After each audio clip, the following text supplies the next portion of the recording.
Hey, what's up, everybody? I see we already have some people already waiting here in the chat.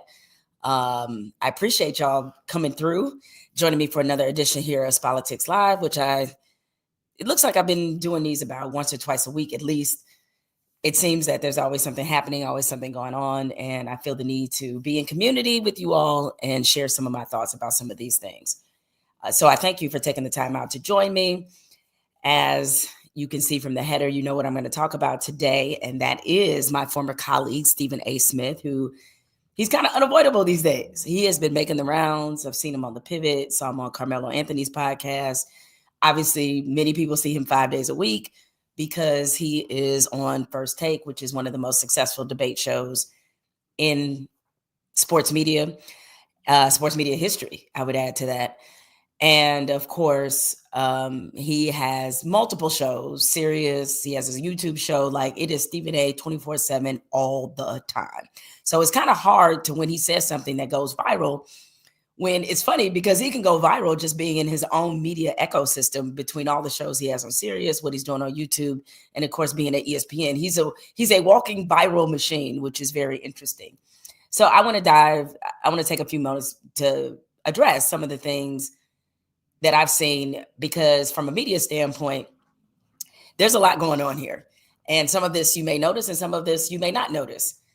But before I get to the nitty gritty and the bones of this conversation, I just invite you all to please subscribe, continue to come back, support. Really appreciate the way you all have supported me thus far, but there's always room for more support. Tell a friend, encourage a loved one, tell them to like and subscribe to this channel.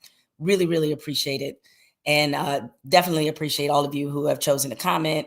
I'll try to get to as many of your comments as I can, but I am on a bit of a time crunch because coming up at 3 o'clock, 3 o'clock Pacific, that would be 6 p.m.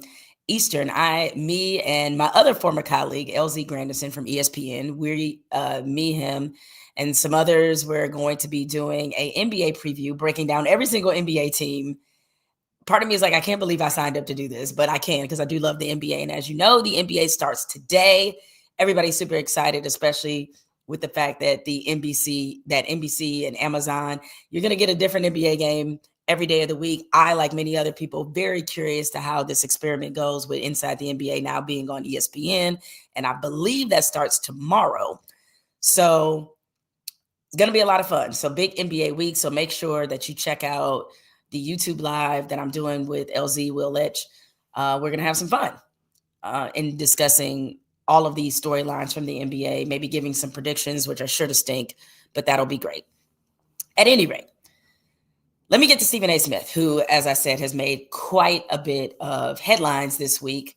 Not just this week, I would just say for the last week or so, because there seems to be a continuation for things that he said, even for encounters that he's had. One of which comes to mind is with Alexis Ohanian, Serena Williams' husband, who was on First Take. And that, of course, got a lot of chatter, generated a lot of conversation because of how Stephen A. handled that after he had made previous comments where he expressed a lot of criticism for Serena Williams because she was a part of Kendrick Lamar's Super Bowl performance. And when he did the song Not Like Us, which is directed at her ex, Drake, you saw Serena there crip walking. And Stephen A. was disgusted by this and said that if that was his wife, he would be very upset. I think he even used the word divorce. I think he said he'd be going to divorce court if he had a wife that had the nerve to crip walk to a song about her ex. We'll get into that as well. Okay, so let's just kind of start. I don't even know if this is the beginning, but I'll give you a little backstory about me and Stephen A. Smith. I first met Stephen A. I knew of Stephen A. for a long time. He used to be a columnist at the Philadelphia Inquirer. I was an intern at the Philadelphia Inquirer, and I believe he was, I don't know that if he was specifically an NBA columnist by the time I got there, or if he was a general sports columnist. There is a difference. And so this would have been in 1995 when I interned at the Philadelphia Inquirer. And so that's where I first became aware of Stephen A. Smith. And he was somebody who was very highly respected in NBA circles. He was considered one of the best NBA reporters out there because of the way that he covered the 76ers, the way that he covered the league. He developed a really good relationship with Allen Iverson, and the way that he covered Allen Iverson, the news that he broke, how he covered the team, that all became sort of the fuel that led to Stephen A. becoming a columnist, becoming a national voice. And so that was my sort of introduction to Stephen A. Smith. I never met him as an intern. I believe I may have seen him in the hallway or something at some point, but we never spoke. The first time that we were introduced was fast forward almost a decade later in 2004. And I may have in between then. I'm pretty sure I saw Stephen A. at various events, probably saw him at NABJ, but I don't recall us having a conversation. If I'm wrong about that, I'm wrong about that. So Stephen A. and I, to my knowledge, we first are introduced 2004. It's in Athens, Greece at the Summer Olympics. I'm there covering the Olympics for the Detroit Free Press, who I worked for at the time. And the way things worked when you cover an Olympics is the chain that owns a bunch of newspapers, they send different reporters, editors, columnists from various newspapers. You all go to the Olympics as a collective unit representing the chain of newspapers, and you cover the Olympics. More efficient, cost effective. And so when you get chosen by your paper to go cover the Olympics as part of this sort of group effort, it's a really big deal. It's a really big honor. And so they had a bureau set up in Greece for the company that owned the Philadelphia Inquirer, the Detroit Free Press, where I worked. They were on a ton of other newspapers, the Miami Herald, like a bunch. They had their own bureau set up for reporters and editors to be there and, do our jobs. But we were mostly out. If you're a reporter, you're mostly out covering various events. And so I remember walking into the Night Reader Bureau, and I was in there getting to know some of my colleagues, talking to other people, just kind of acclimating to my surroundings because the Olympics hadn't officially started yet. And out of nowhere, I hear a very loud, booming voice complaining about the accommodations. And all I heard was something along the lines of, I know jail cells that are more suitable than what they have given me. And that loud voice was Stephen A. Smith. And he was not happy with the hotel accommodations that he was given. A lot of people, in fairness, this is not Stephen A. being a diva. A lot of people were not happy with him, but we know that that's part of the game. They don't give the media the best accommodations because they don't care about us. It's not really about our comfort. Their thing is, and this is the Olympic Committee that decides where the media will be housed. I actually wound up on the better end of it.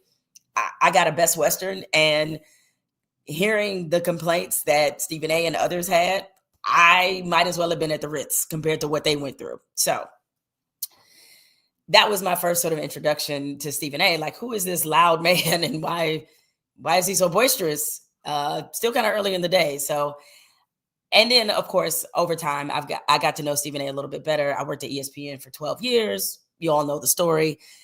And, Stephen A. and I have always sort of been in each other's orbit to some degree. And let me just say this, is that when it comes to what he's actually accomplished and he is the face of ESPN, make no mistake about it. He is the face. It is very hard to do that. And especially if you are a Black man in media, because even now, the majority of sports media positions are held by white men. It's been that way my entire career. I've been in this almost 30 years. This is not new. This is not shocking. This is not some unearthed revealing statistics. Is like the majority of sports media jobs are held by white men. So white men continually, this is not a knock, it's just what it is. They set the narrative to how sports is covered, how it's consumed, how it's distributed. That has largely been in the hands of white men. And so when you have a company like ESPN that is the biggest network in sports in America, and you have a Black man that's the face of it, that's a considerable achievement. And I remember years ago, I believe it might have been Sports Illustrated. It was some entity that did a big profile on Stephen A. Smith. And he talked about how he wanted to be this generation's Howard Cosell. And, Howard Cosell is etched in the history of sports journalism. That's what it is. And so I have a lot of respect for what he's built, what he's accomplished, and making it even more personal. If you all recall, he used to have a show on ESPN before this iteration of Stephen A. Smith. He had his own nightly show, and I was among a collection of Black journalists that he regularly had on the show, because one of the things he wanted to do with his show is promote the work of other Black journalists around the country. I was a columnist in Orlando at the time, and this is what he, this was his intention. He set that intention and he stuck by that intention. So me, Rob Parker, Gary Howard, it's a ton of us that were on his platform being able to promote our work. And so it's part of why I struggle when people, it strikes me as a little harsh when people want to call him a sellout, because frankly, I know personally about how he's been able to elevate a lot of Black journalists and put them in certain positions. Now, that being said, I just gave you the context and the backstory just for you all to understand what my experience has been with Stephen A. Smith.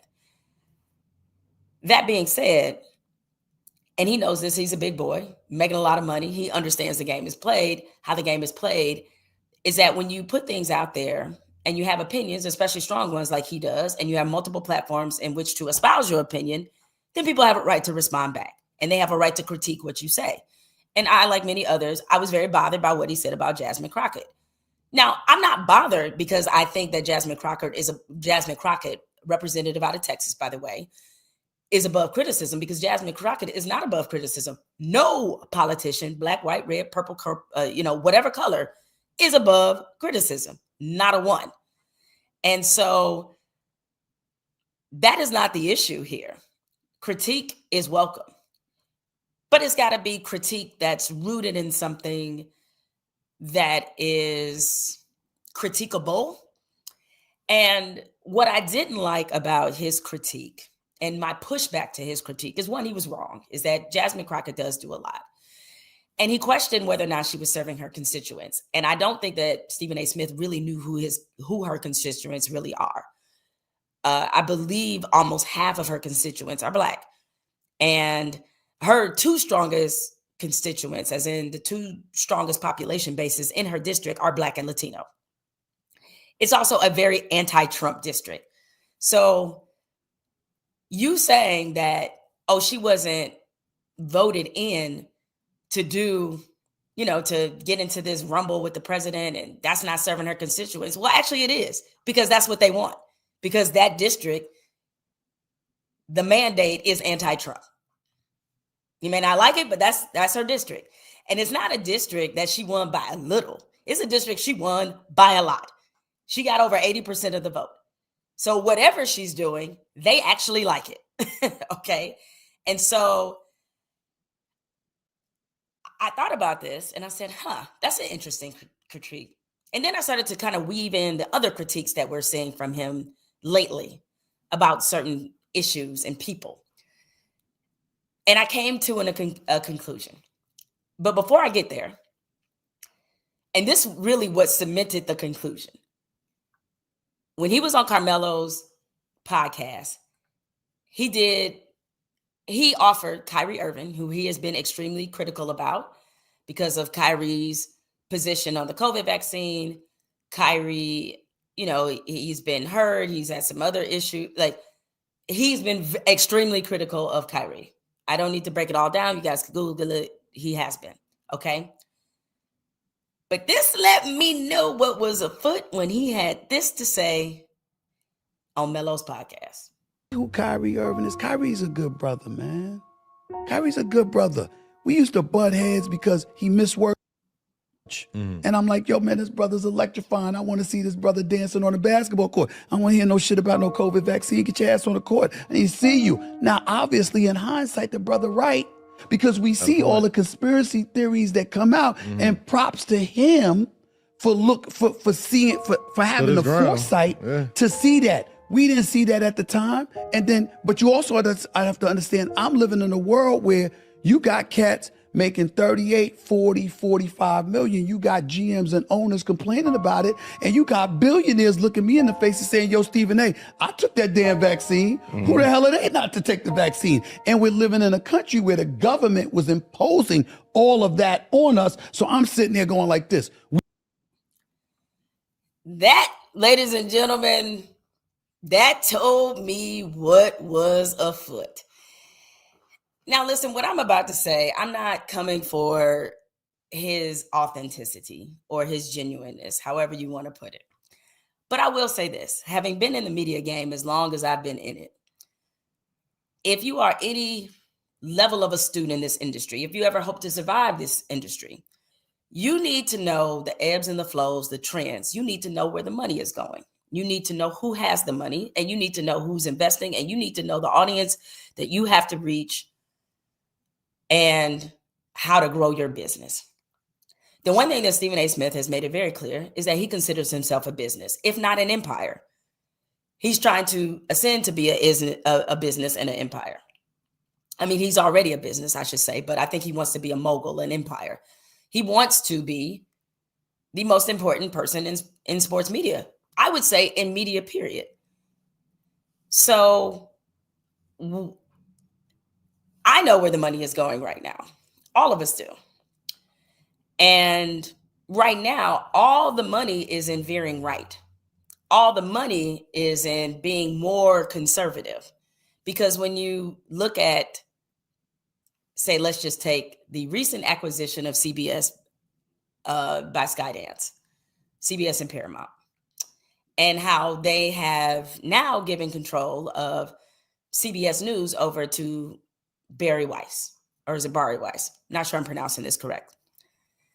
Who is somebody who is very conservative, and they wrote her an $150 million check to overhaul CBS News under the guise of making it more neutral, but actually really wanting to make it more in a conservative image.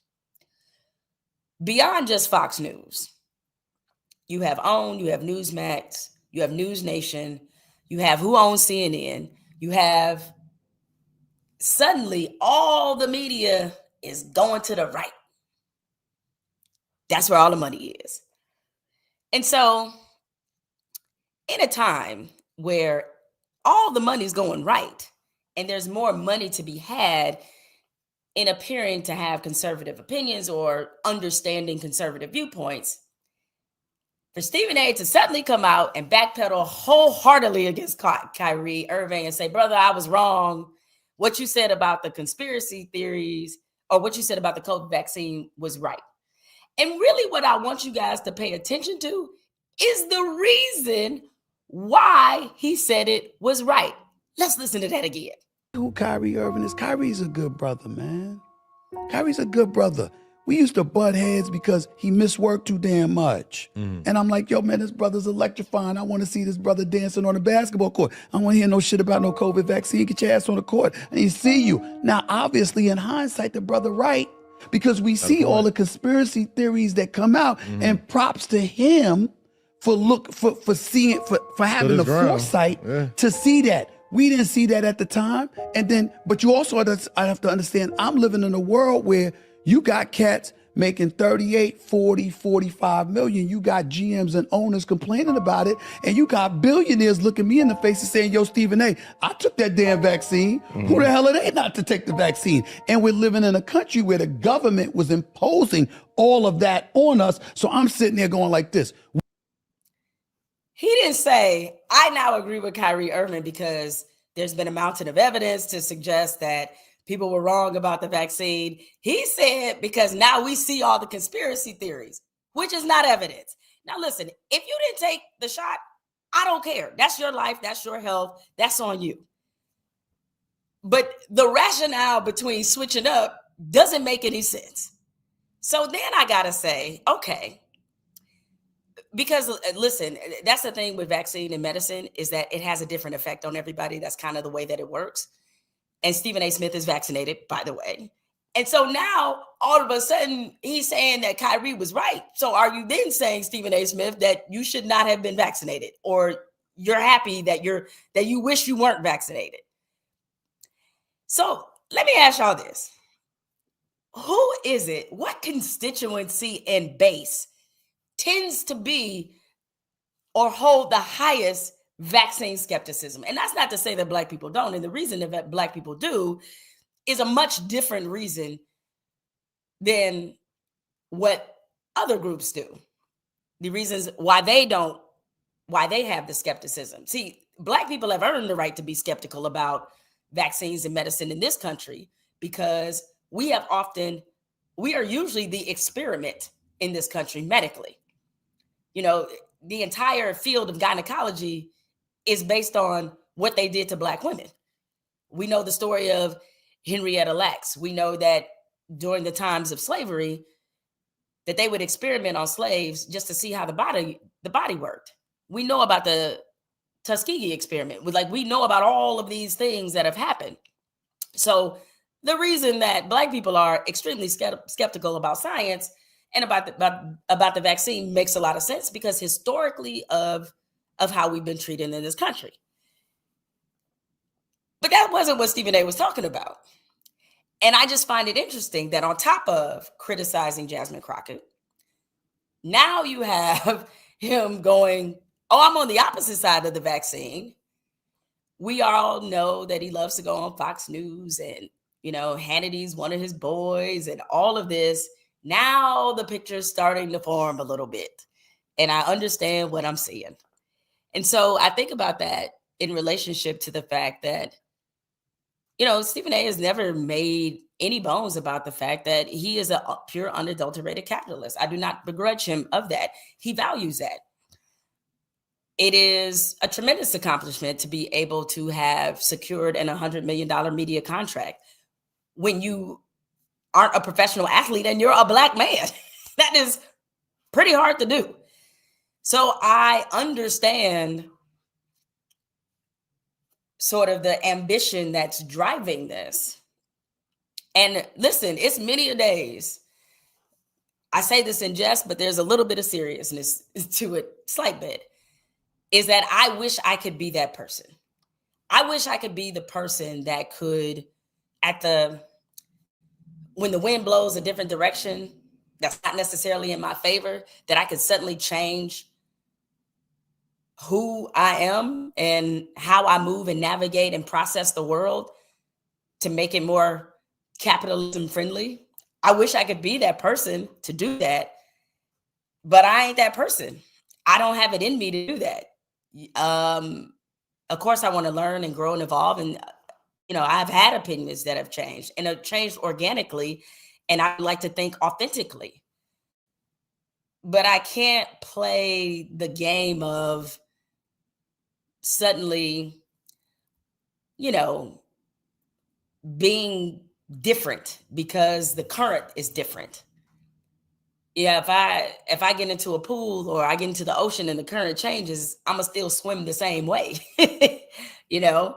And so it's hard for me to understand the need to, want to make yourself a little more consumer friendly because of who you think it might attract. And, I'm not sure what to put that, what bucket to exactly put that in, and me and some of my really close friends in this business have discussed that. It's like, right now, there's a certain amount of politics that are considered to be more in vogue and more palatable than other kinds of politics that are not considered to be that. And if you're on the opposite end of where the money's not going, then you just got to do your best to survive. And visibility is just not that important to me. I appreciate that I have an audience. I appreciate that people care about what I say. I appreciate the dialogue, the community of what conversation and this is supposed to bring us. But I'm not for the switch up. And so what I see happening here is a bit, in wrestling terms, it is a heel turn. where all of a sudden, I think that's what it's called, right? I haven't been a wrestling fan in a really long time. So if you are, you could correct me if I got that terminology wrong. But, in wrestling, you have somebody who used to be a quote, good guy. He's a good guy, for years. And then he made a heel turn. And then all of a sudden he's a bad guy and everybody hates him. We've seen this throughout all of time. And so while I would say this about the media, and I've learned this being in it as long as I have, the thing that surprised me the most about being behind the curtain, especially behind the curtain of people who have been able to be really successful, who have become powerful voices and have captured large audiences, what has often surprised me is the degree in which this is like wrestling to them. And I don't say that to insult them, but I do say that when you're in that position and you're being compensated really well, and you are carrying this responsibility and this influence, that switching up and following the current and always making yourself consumer friendly doesn't really seem like that big of it doesn't really seem like you're compromising something, because you have the privilege to be able to do it. See, most of the people that are falling under this influence, and I extend this really to politicians, right? Because we see this all the time with them. A lot of those politicians that we see them going back and forth in the media and yelling at each other and this and that. And then when the camera's not there, they're going to have beers and they're going to laugh about the performance that they just gave. And what seems to be lost in that entire charade is that there are real people whose lives depend on you. They're depending on you being authentic and real and genuine and caring. And you treating this shit like a performance at the Oscars. And so it's bothersome to me when I see that amongst the political establishment, because that's not the job that they're paid to do. A lot of them are highly paid actors. And that extends itself to television. And I don't want you guys to miss it. I'm not coming at Stephen A. and saying that he's an actor. I'm not saying that, but he is an entertainer. It is part of his job to get you engaged, to be viral, to be a face, and to be a voice. And when you have to speak on as many different things as he does, the odds are, and I found this when I did TV 5 days a week, there were plenty of days where I did not have it. When I say I didn't have it, meaning I was just like, okay, what's my opinion about this? Like it really took me sometimes sitting down and just being quiet for like a half hour to really figure out how I felt about something, because I didn't care that much about what I was talking about. Like every day, I can't treat the who's winning the AFC East like it's life or death. It's like, I sorry. I mean, some of my colleagues are much better at doing that than I am. I'm not that excited about every single thing that happens in sports. And I think most commentators would be lying if they said that they were. But what happens is, over the course of time, as you begin to make more money, there's a higher expectation placed on you where people want you to chime in and talk about more things. And so as we see now that Stephen A. is carving a lane in the political space. And that's going to be a tricky lane for him to navigate for a lot of reasons, because he already has so much talking that he has to do about sports. And now you have something even more complicated in talking about politics and what goes on behind the scenes. And that's a different sandbox that you're trying to play in. And so it is, I hope that Stephen A. is more responsible with how he discusses politics, because I have seen him being irresponsible in how he talks about it. And I think the cost of that is something that he probably doesn't weigh as heavily as he probably should. Now, make no bones about it, is like Stephen A. and I have had differences of opinion. I like to think there's still a lot of mutual respect there. We disagree very wildly about Colin Kaepernick. I think the things that he said about Colin have been wildly irresponsible. And I have made that publicly known. In fact, the last time I made it publicly known, Stephen A. also expressed some level of disappointment in me, because he is, he took issue with the fact that I chose to say something, and he said, "Oh, you can call me, and why would you?" He sort of didn't appreciate the fact that I said it publicly, even though what he said about Colin, he said it publicly. And so, you know what? I took him up on that. I called Stephen A. after we had our back and forth on Twitter, because I was like, you know what? He's right. I should call him. Let's talk about this. And listen, I'm not a criticism, just saying a fact. He never called me back. I texted him and I called him. Never called me, never responded. That's fine. He's a busy man. I get it. So, it is uncomfortable to watch this veering into the right, not because I disagree with it politically, but it is because it feels very much like a capitalist move.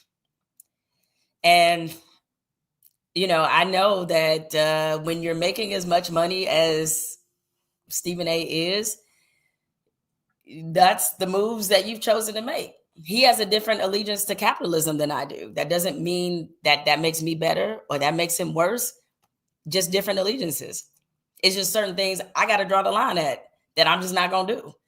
And I'm increasingly wondering if he knows where that line is, just based off some of the things that he says. So before I get out of here, I wanted to get into another part that has really made a lot of headlines, and that is the things he said about LeBron, which is another thing that is perplexing to watch. But he was also recently on The Pivot, which is hosted by Ryan Clark and Channing Crowder and Fred Taylor. And he had this to say about his relationship with LeBron, which we all know. Well, I almost used the word fracture, but that's not true. Like, they can't stand each other. So here he is talking about it. Go up against me. You could try that, go in the shop. Just so y'all know, before anything happened, I volunteered to come on the shop. When I've been asked, I said, one condition, no edits. Air what you see. I'll happily come on. This is what I said at the time before any of that had happened. But he's not gonna take me up on that offer because you see, I keep receipts. And you wanna play that game with me, we fine. But the world needs to just understand, I'm gonna be professional. And I'm never gonna violate my professional ethics. I'm not gonna impugn my name, that of ESPN and Walt Disney, SiriusXM or anybody else. But in the same breath, there's nothing wrong with telling the truth. I don't like his ass. And he don't like me.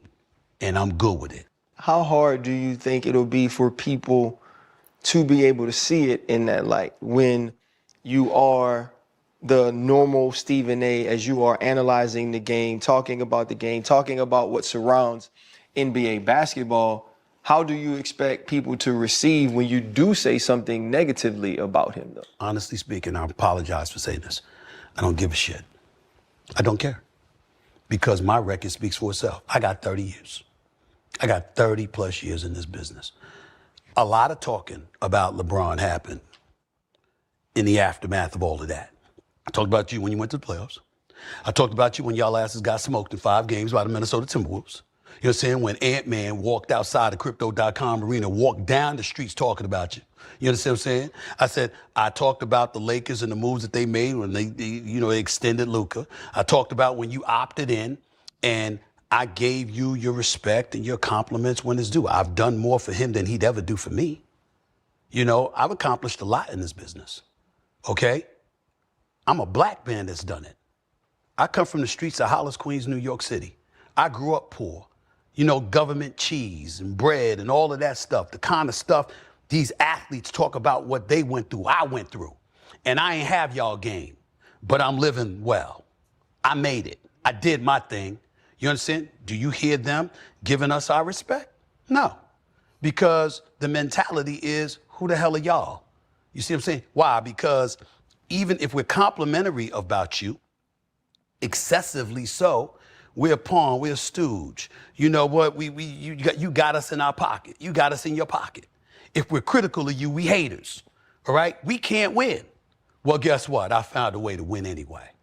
So this is what I've done. And so, what you see is a different culture. And that's a conversation we never get into it really about in professional sports, but primarily the NBA, where you got cats and they go at NBA players and stuff like that. Like, you know, you bring up LeBron. You ever see LeBron go at a white boy? It's called what it is. Now, that was interesting to me.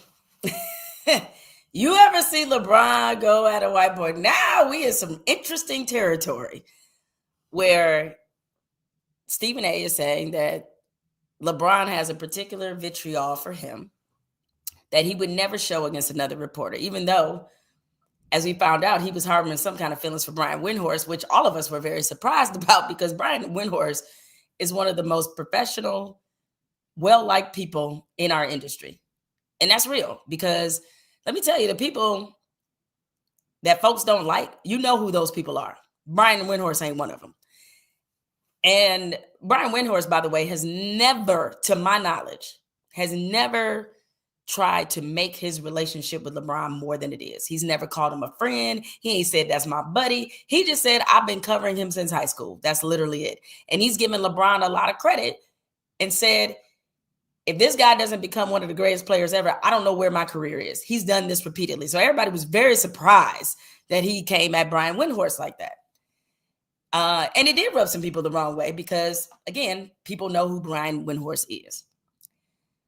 Now, for him, Stephen A, to say that, you know, LeBron would never come that way at a white journalist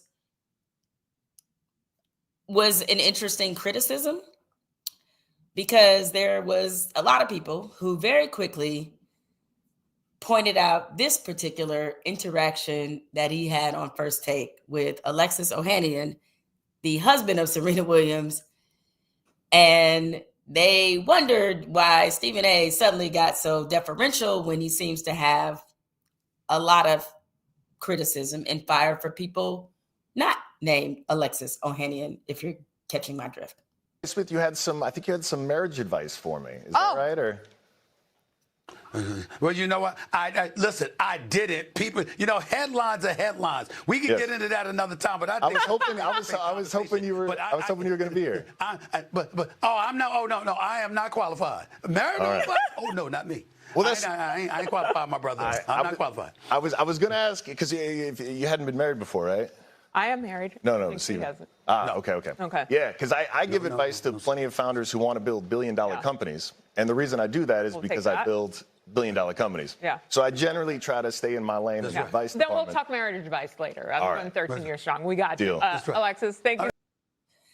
So everybody, of course, pointed out that interaction and said, oh, you got a lot of smoke for some folks, but not some smoke for other folks. And I think, let me get back to this Jasmine Crockett thing. That was part of what I found to be so lacking about what he said about Jasmine Crockett, is that he is blaming her for not working better with the president when this same president has used his position and his authority to retaliate against his quote unquote enemies, which are people who disagree with him and people he doesn't like.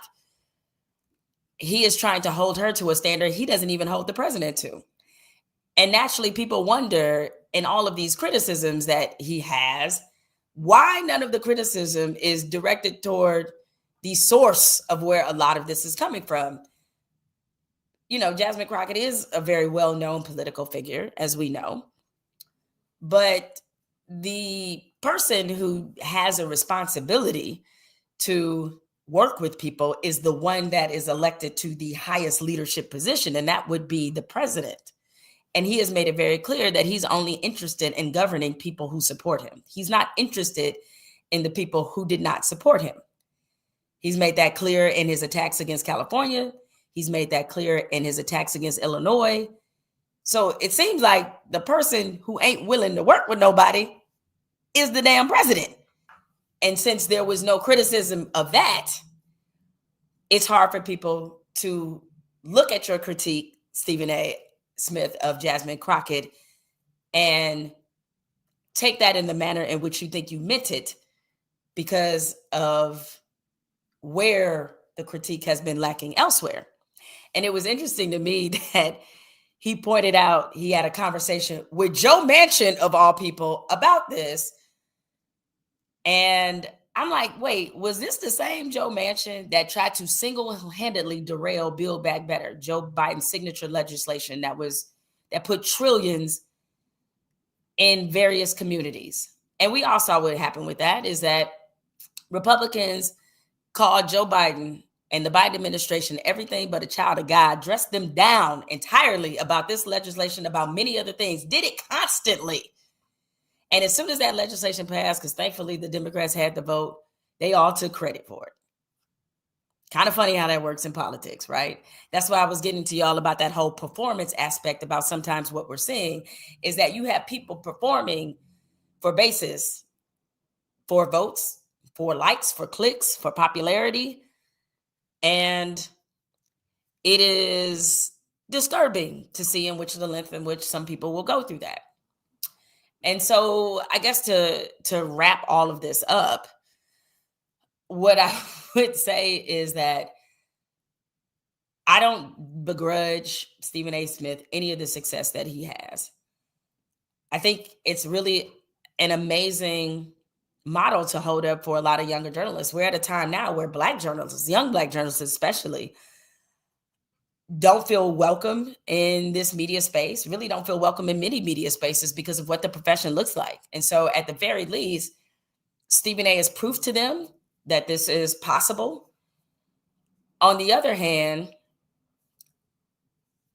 I do think that just as Stephen A. is free and does critique those who say things that he feels like need to be challenged, I think it's perfectly fine. And I feel perfectly fine challenging him about what he has said and what he's been saying. And I would add to that, I just don't think this beef with LeBron that has been so public, and I get it that Stephen A. is often asked these questions, he's responding, he's not somebody who's going to run from a question. I understand this is part of his persona and how he positions himself as somebody who's always willing to speak truth, no matter how uncomfortable and no matter where he is. I fully understand this. But at the same time, I think a lot of the things that he says about LeBron are beneath him. And I think it's beneath what we're supposed to represent as journalists. I know he takes his professional oath very seriously, as do I. And I get it, like when you feel like you've been disrespected, and I think there is a debate about whether or not LeBron has really disrespected him. When you feel as if you've been disrespected, just, assuming Stephen A.'s perspective, it is difficult not to fight back. Of course it is. But at the same time, I think you get into really dangerous territory when you start attacking people's characters and to start alluding to things like things about them that they wouldn't want other people to know. Because then it comes off like blackmail, almost like a weird sense of blackmail. Like, oh, I know this about you. You wouldn't want me to say. It's like, what are we doing? And so considering what our job is as media members, this feels like a very unbecoming, pointless, and silly continual battle to engage in. And especially because LeBron said his piece. He went on Pat McAfee's show to say that. And I agree with Stephen A. Smith. He did it on purpose. And that's fine. Because if you don't fuck with somebody, why would you? Of course you're going to do that. He don't fuck with Stephen A. Smith. And that is okay. There is plenty of athletes and coaches that I cover I really did not like as people. Plenty. Okay. Luckily, the majority of which I covered, I actually had a decent relationship with. Some even became friends later on. But I hope Stephen A. understands. LeBron didn't owe you not going on Pat McAfee. Like, he don't like you. He don't fuck with you. So he was like, let me go on a different show on ESPN. Somebody who's sort of like a competitor, if you will, in your own network, and talk about how much I can't stand you. The pettiness of that was very obvious. It's fine. Okay. But I do think that it doesn't do Stephen A. any favors to continue this dialogue about LeBron and continue to expose and tell people on every platform how much you don't like him. It's not a good look. That's the best I can say. It's not a good look for a lot of reasons. But that's your cross to bear. That's your battle to fight. They ain't got shit to do with me. That's just my opinion outside looking in. At any rate, those are kind of my thoughts on it. And I guess to surmise, I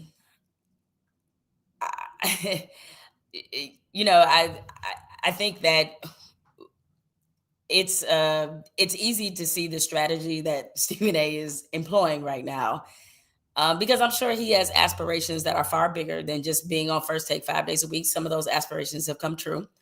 So I'm on NFL Countdown and other things, but it does feel like that his opinions are strategic. And the problem is when they appear strategic and when people are looking at them and wondering, where's this coming from and why are all these things kind of lining up and kind of forming something, is that people begin to question not just your integrity, but your authenticity. They start to question that and wonder, like, what am I being sold here? Like, who's behind this and why? Like, I don't think it's some, I know a lot of people often think this, who consume media, that there's some, especially if you're Black, they always assume there's some white man on your shoulder telling you to say certain stuff. I honestly, no. I think in a lot of cases, it's about something way more selfish than that. It's purely about self-preservation and relevancy, fame, and money. That is it. There ain't no white man on nobody's shoulder telling them to say certain things or do certain things. If you've been in this game long enough, you understand what you say and what strategic opinions that you can offer and how they'll be received and who they'll be received by and where it can get you. This is not rocket science to figure this out. You don't need the Wizard of Oz telling you what to say. It's really easy to figure it out. And every day I just say, God, why didn't you bless me with just a little less dignity, a little less respect for myself? I swear to God, I'd be a lot richer. Anyway, that's all I have to say on that. Thank you all for participating in this live. And as I said, make sure you hit the like, subscribe, do what you got to do, support this channel. And I'll be with you all soon. Whoa, real quick before, I'm glad somebody brought this up. Bayless, as in Skip Bayless. Man, I kind of feel sorry for Skip in this regard. Like, he spent all this time cultivating this level of hatred for LeBron. Man, only for LeBron to ultimately getting into it with Stephen A. Smith. That has gotta hurt. Man, imagine courting somebody for years and years and years, and then they get a number to your boy. Whew. That shit got to keep you up at night. Anyway, thank y'all for hanging out. I appreciate it. And also, as I mentioned, in about 10 minutes, my dear friend and colleague, LZ Granderson, we are going to be going live to discuss the NBA, get our crazy takes and all that thing, all those crazy opinions off. We're about to do that. I think we're doing it from 6 to 7 p.m. And also, you all can catch me later on the week. I am headed to New York, going to appear on Abby Phillips' show on Thursday, Friday, and Saturday. So make sure you check me out there. Appreciate you all, and y'all enjoy the rest of your day. Take it easy.